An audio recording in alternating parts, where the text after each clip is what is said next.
This is hopefully a quick video tutorial on how you can browse the MCC course catalog.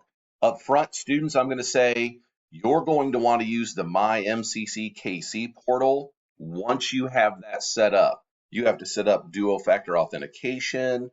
You have to set up your password. You have to know your M number to do this. So hopefully you have kept all your emails you've gotten from MCC based on your acceptance.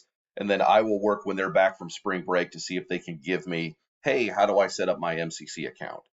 So I can get that out if you can't figure it out on your own to know how to do it.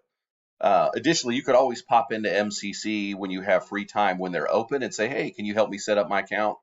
And they're always more than happy to help you. But with that, this video is going to show you how to search without needing your My MCC account. So we're going to go to the just MCC KC homepage. We're going to go to Academics and Workforce right here, and we're going to scroll down to Class Search. We're going to click that. It's going to take you to this option. I'm going to click Search the Class Schedule, and that's going to bring up the search bar. Students, when you have your My MCC account set up and you get logged into it, there's an enrollment dashboard card, is what they call them, on their different options on the screen. You will then click Browse the Course Catalog or Register for Classes, and they will bring you to a screen that's very similar to this. It actually functions exactly like this does. Just you get there slightly differently, and then you're logged in, so it knows you're looking. It knows you're signing up for classes rather than just a generic web search. So from here, and come to this box right here, I can see it says Spring 2026. If I click this drop down, I can see Fall 25. Fall 25 was the first term they did this new system. We're in Spring 26 now. In the future, you will see Summer 26 show up, and you will see Fall 26 show up. That's when you know that that schedule is available for you to view. Usually comes out a week before enrollment opens. Enrollment is supposed to open this year on April 13th, 2026. Not sure what that's going to be in future years, but I communicate that out as it happens. And then I also communicate out, hey, I just logged in and it looks like the schedule's available to preview. We're going to click on Spring 26 for this video just to show you how it works. Students and parents, if you want to go and practice how to search for classes, doesn't hurt. It's pretty intuitive. And I'm going to click Continue. It's going to take me to the search screen or the Browse Classes screen. Couple things. There's this little box here that you can check to show open classes only. Early on, no big deal. You don't really need to worry about that because before enrollment opens, everything's an open class. If we get later in the process and you start recognizing classes are full and you want to just get them out of the list so you don't have to worry about them, then you could check that box. Course subject. I've sent you all the list of courses that early college students have taken. It's in a Google sheet that I've sent in an email.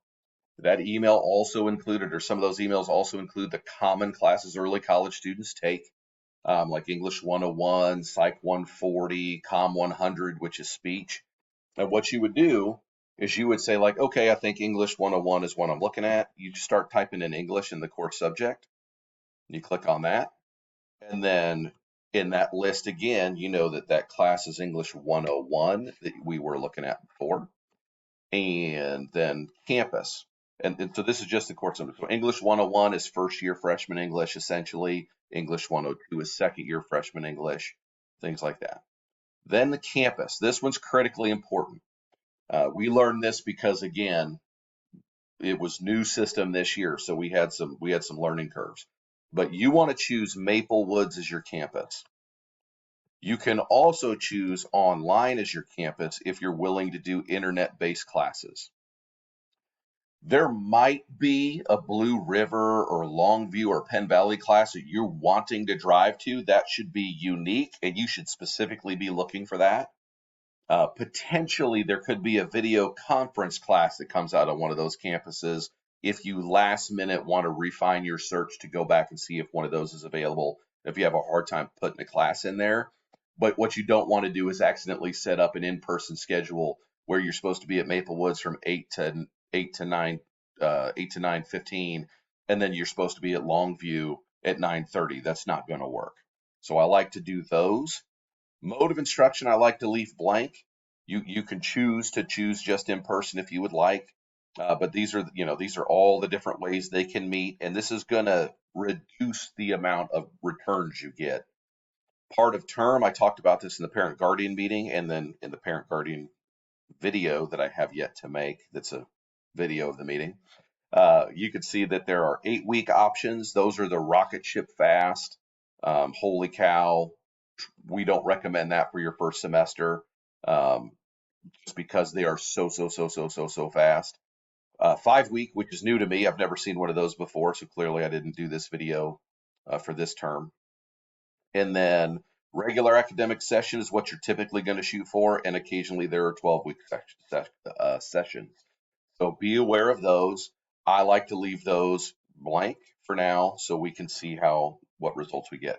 And we just hit search. And that's going to give me, you can see page 1 of 4 pages of results.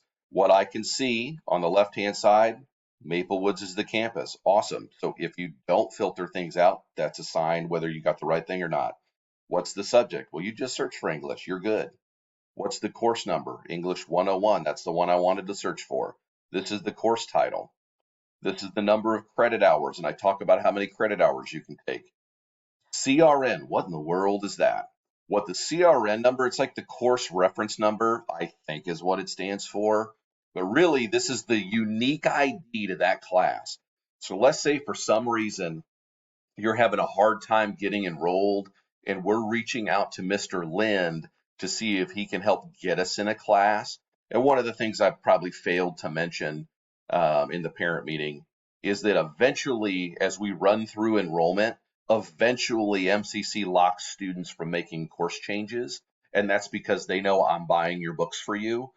So they want to make sure I get notified of course changes, and that's where we work with Mr. Lind. Hey, I'd like to drop this class, which was CRN 21376, so I can add this class, which is CRN 21378, right? You would tell them English 101, CRN 21378, or course number 21378. Okay, so that's important to know where that is. And that would also show up on your schedule if you're wanting to drop one.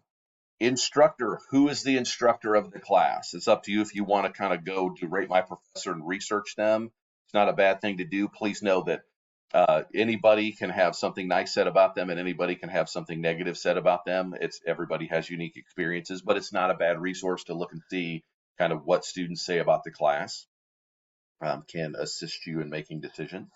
But another thing is if I hover over the name, and I don't know if you could see it in this video, but in the bottom left-hand corner of my screen, it says mail to, and then it has the email address of that instructor.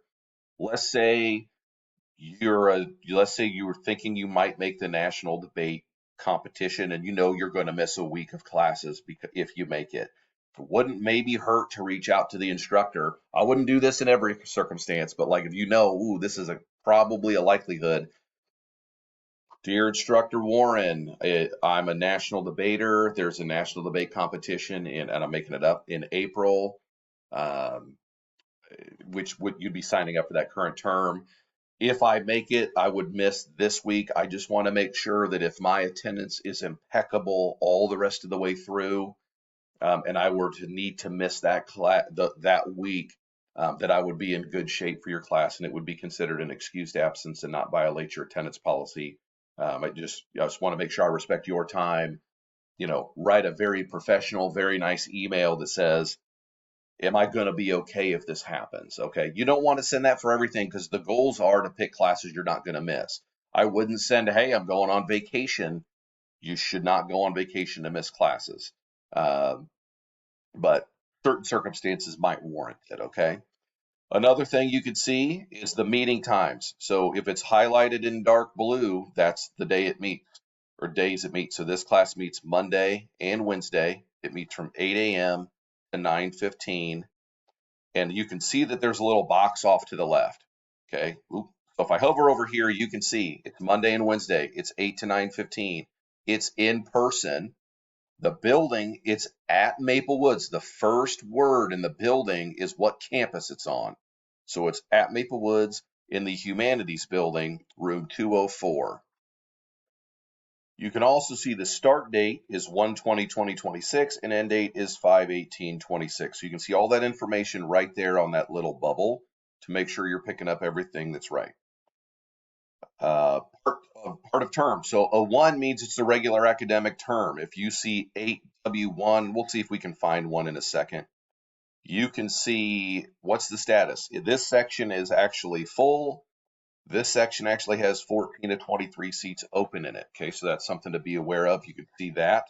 And again, if these were all red, that's where you might want to start saying, hey, let me show open classes only. What's the schedule? This typically says lecture. You could see one that says lab. Mode of instruction, this one's in person, this one's hybrid. That's all that's shown on that screen. Course attributes, these are important. So now, I probably forgot to mention the Core 42 when we had our parent meeting, but Core 42 it's a pretty awesome thing in Missouri on how you know how courses from any Missouri public college is going to transfer to any other public college or university. So English 101 is a Core 42 class at MCC.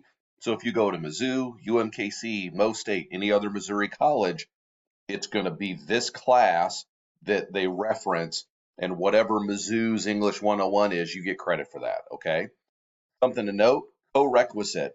If you see a co-requisite and we click on the class, so the class name, you can see all these same things we looked at before.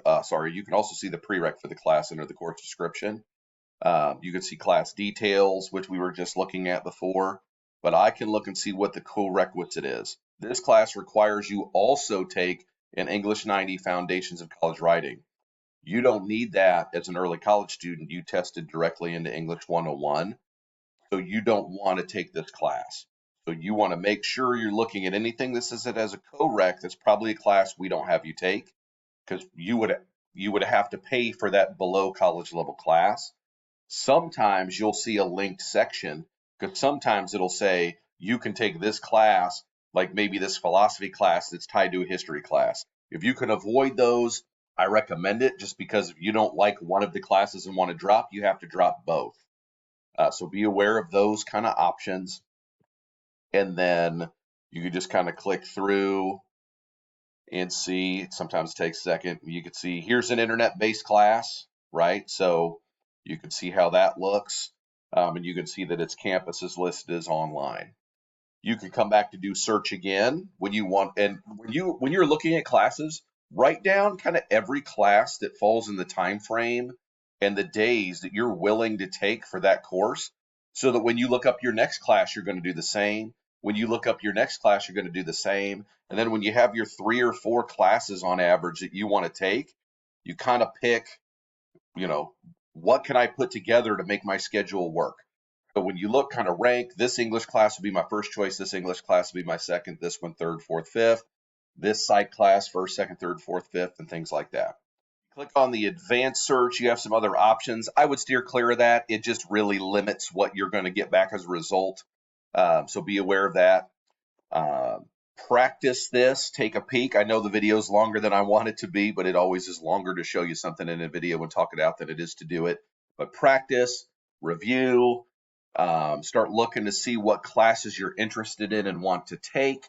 You can kind of look and see, hey, and you could try to go back to fall and say, like, do I see any, like, how many of these are offered? How many are offered in the spring? If you want to try to see when to maybe try to start scheduling and planning your classes. Sometimes classes are offered more in the fall than they are in the spring. But rest assured, you will have support.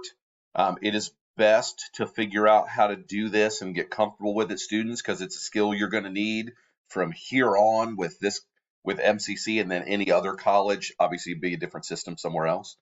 But just learn how it works. We'll be there to support you, and I hope you find this longer than anticipated video useful.